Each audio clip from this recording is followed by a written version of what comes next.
Is Sunday morning, 8:01 in the AM. I'm first warning meteorologist Eric Burris, and this is Coffee Talk. We get together 7 days a week, chat about what's going on in the world of weather, and that is definitely one of the bigger stories you could see being featured on the Today Show.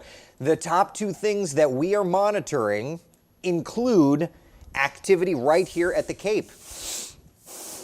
That's right. In just over 24 hours, I'm excited to say that we are going to be hopefully witnessing history as Artemis 1 on board the SLS lifts off, hopefully.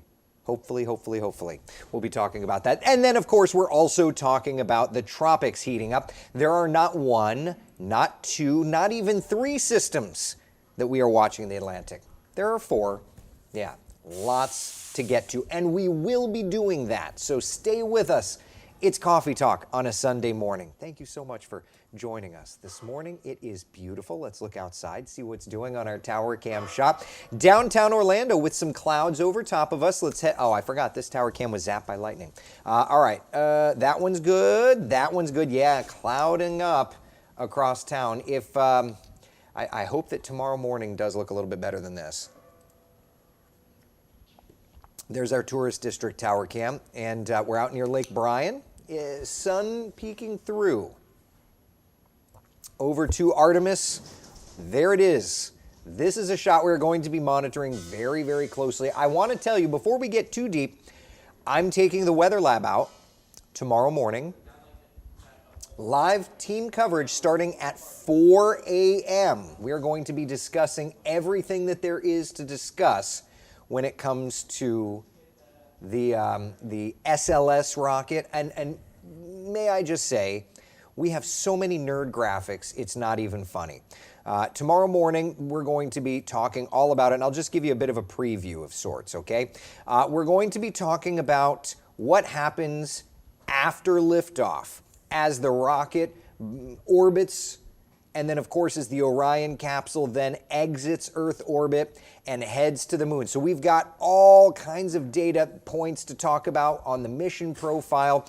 We're going to be going over the rocket system itself. We're going to be going over thrust and height, all kinds of nerd stuff. And just to give you an idea, I'll do this real fast. Just to give you an idea of what a big deal this is.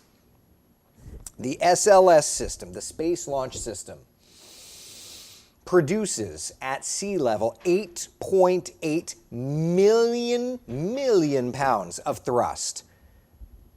The most powerful rocket ever created produced 7.6 million pounds of thrust. That was the mighty Saturn V. So to imagine that tomorrow morning we, along the Space Coast, will be witness to history as this rocket has 15% more power than the most powerful rocket ever created thus far. That's surreal. We're going to be experiencing this together, and we have full coverage tomorrow morning. I will be on TV, and we're going to be talking nerdy on social media all morning long. I'm so excited to discuss all of this with you. So hang with us. We'll be going over all of it. But before we get into all of that stuff, we do need to talk about our forecast today because it is stormy. And not only is it stormy, but we're already watching activity. So here's our live radar. It's like a lost ship with no navigation. It was struck by lightning, so we have to use other sources, unfortunately. So we'll switch over to the National Weather Service Doppler radar. This is out of Melbourne, and let's do that. And I want to zoom in because here in Volusia County, we're already watching some showers. Take a look as we zoom in around Deltona, DeLand, Lake Ashby, Lake Helen, I-4, right there in that kind of more rural part of central Volusia County, watching some rains. Not really seeing any lightning strikes, but good heavy rain, certainly likened to the darkening sky over State Road 40, 17 getting up toward Pearson, Barberville up that way. So just a heads up, that's what we're watching this morning. Through the day, we'll continue to add that rain coverage. We're working up to an 80 80% coverage of showers and thunder showers. And like yesterday, it's going to be an active day. We're going to have very heavy rainfall, the whole 9 yards. It's going to be one. It's going to be one. And I can promise you, we're going to be tweeting and posting as is needed for some of these nastier cells. Debbie says, let's get nerdy. Let's do it, baby. Diane's so excited. Eduardo, good morning to you. Are you sleeping tonight? Man, I'm so excited for tomorrow morning. It's funny. So we are meeting, hold on. We are meeting at the station at 1 a.m. You know I'm not a morning person, right? Like all this joy that you see is because I'm alive. It has nothing to do with the fact that I love being awake at, 3 o'clock in the morning. I love this opportunity that I have to live and to live my dream job. So that's why you see me so cheery in the morning. It has absolutely no bearing on the fact that I love waking up at 1 o'clock in the morning. So tonight I'm going to wake up at midnight, I think. Figure midnight, shower by 12:30, get to the station by 12:45, and we're departing the station at 1 a.m. to head over to the Cape. We're going to be in the weather lab. I don't know who's going to be up at that hour, but I'm going to be tweeting at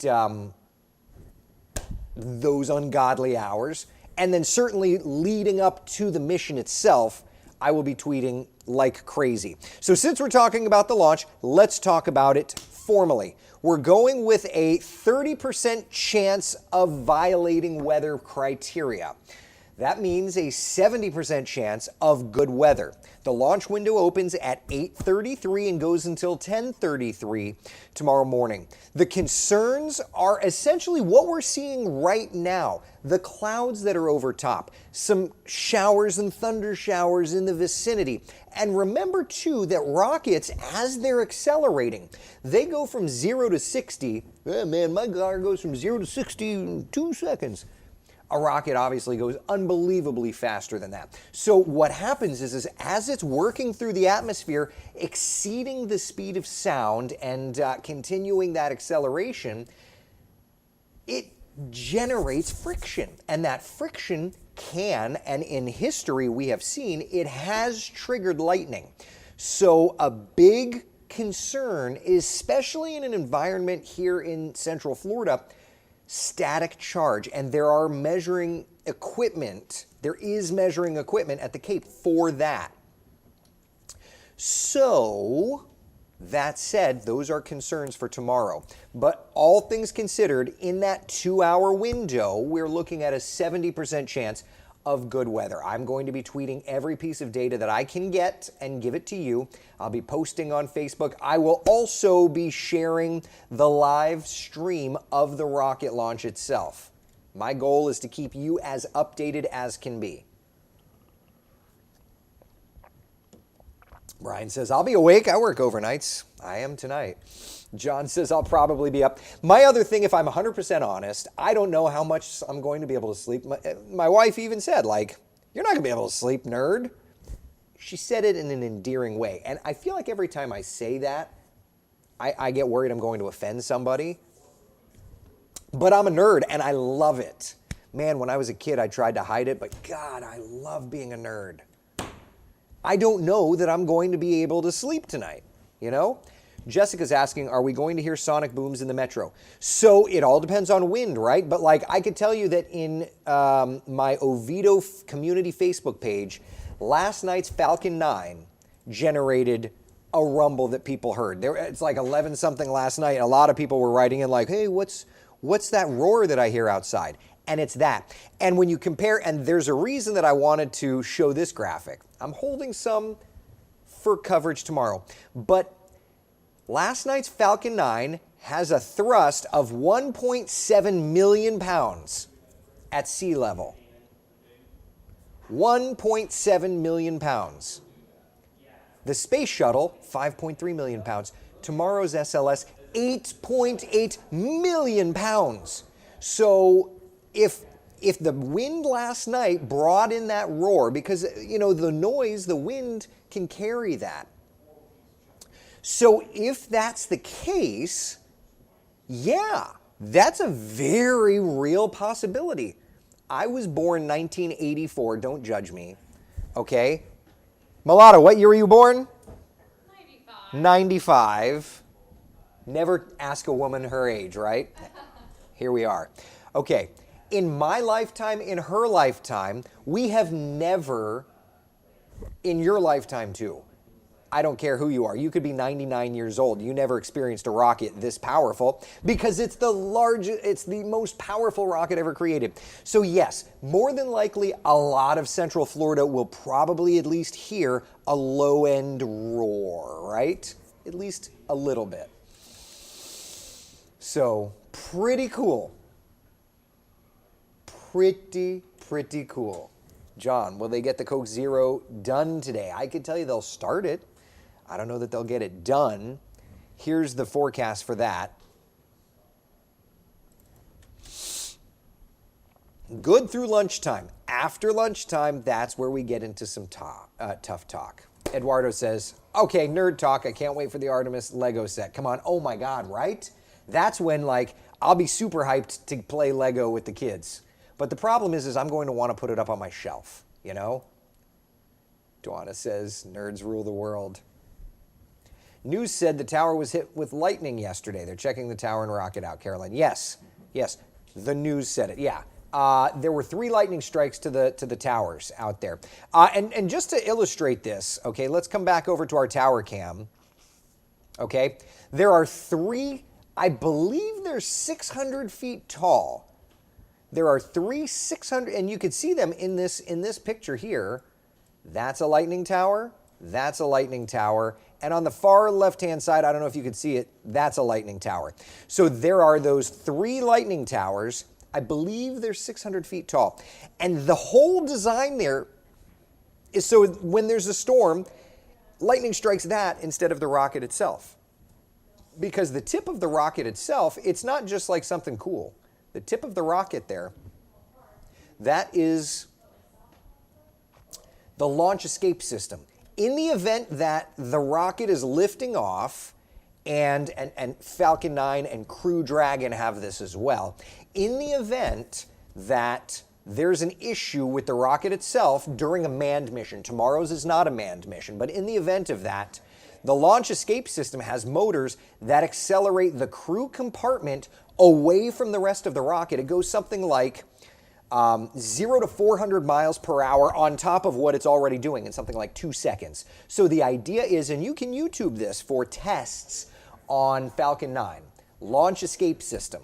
The idea is, God forbid there's some problems in the back, they hit a button and they like explode away from the rocket.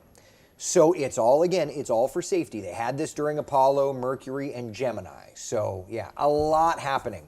Omar says, it's my first live launch watch, and it's my birthday tomorrow. Boy, you picked one heck of a rocket to watch your first time. Very cool. Very, very cool. Chris says, my youngest was born in '84. I guess I have to stop calling you Grandpa then, Chris. Because I'm old enough I could be your son, right? Nikki says, Eric, you can buy Lego set for yourself. In our house, we have some that kiddo does, some we do together, and some that are just for mom. Hubby usually has me pick out a big set that I want for both. Yeah, I just feel like my kids would struggle with that.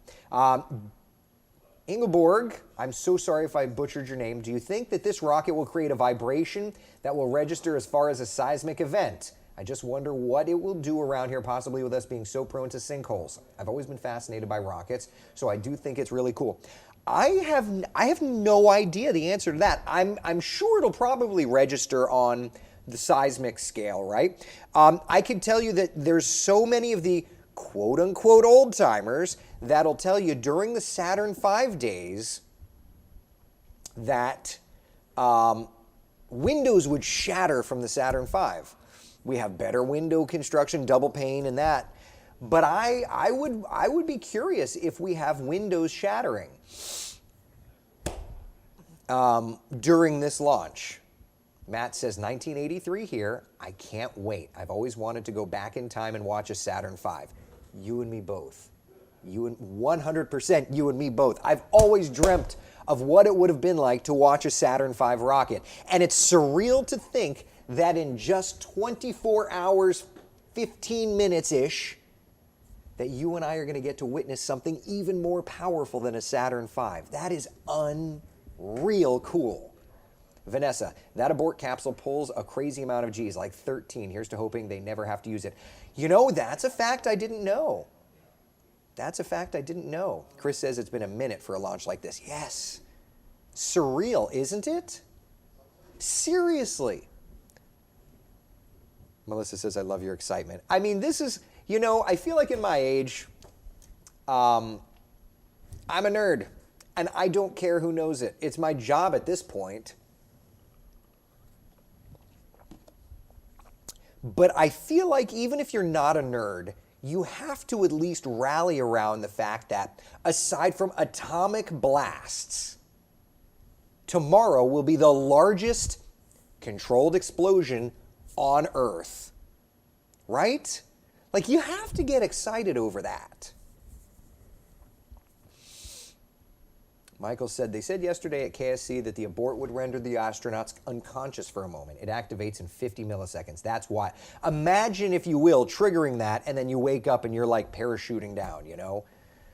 I would imagine that that would be like if you're in a plane crash and 1 minute you're in the air, the next minute you're like, oh, I'm alive and I'm on the ground, you know? I mean, that sort of thing. Jennifer, you may have already covered it, but what's the weather for the launch tomorrow? It's good, but there's clouds in the area this morning. There's going to be clouds in the area tomorrow, so that is the concern, okay? All right, I'm running out of time, so I do need to get to the tropics. There are not one, not two, not three, but 4 areas that we are monitoring in the tropical Atlantic. David's asking, is the rocket going to land on the moon? This is not. This is going to circle the moon, getting as close as 60 nautical miles from the surface of the moon and then going 35,000 nautical miles away. So this is a test of the system itself. Artemis 2 will put astronauts in this trajectory. Artemis 3, I believe, would be the first to land on the moon. Okay, all right, so there's the tropics. The areas highlighted in yellow take a back burner. For example, this one here in the Caribbean, the GFS continues to want to do it. I don't see that happening. This one in the North Atlantic, not a big deal. This one way out there off the coast of Africa, we've got weeks to watch it. Low-end threat for development in the near term. So that's not catching my eye. But let's look at the area highlighted in red. That is Invest 91. Now that it's an Invest, we're running computer models on it. I could tell you that means I will start to tweet out model data on this.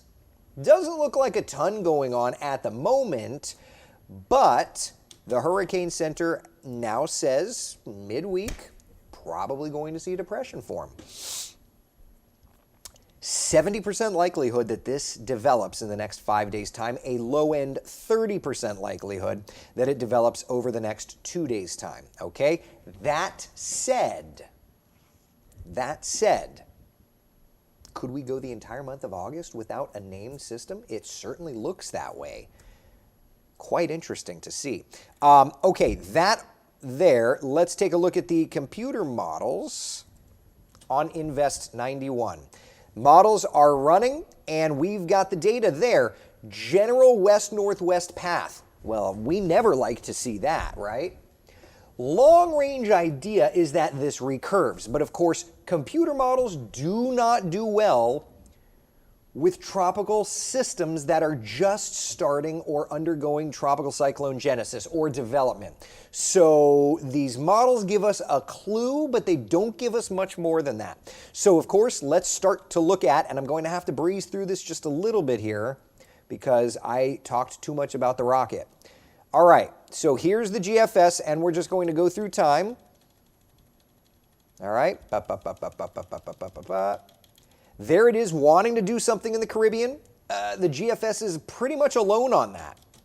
There's the system north of Puerto Rico.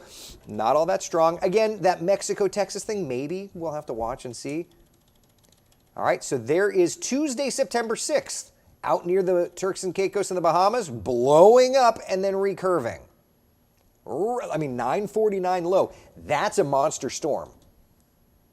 That's the current GFS. Let's go back a run. And it's much weaker. Let's go back 2 runs. Stronger, but still doing the recurve. Let's go back 3 runs. getting close, and then recurving. So good. GFS is doing the recurve thing.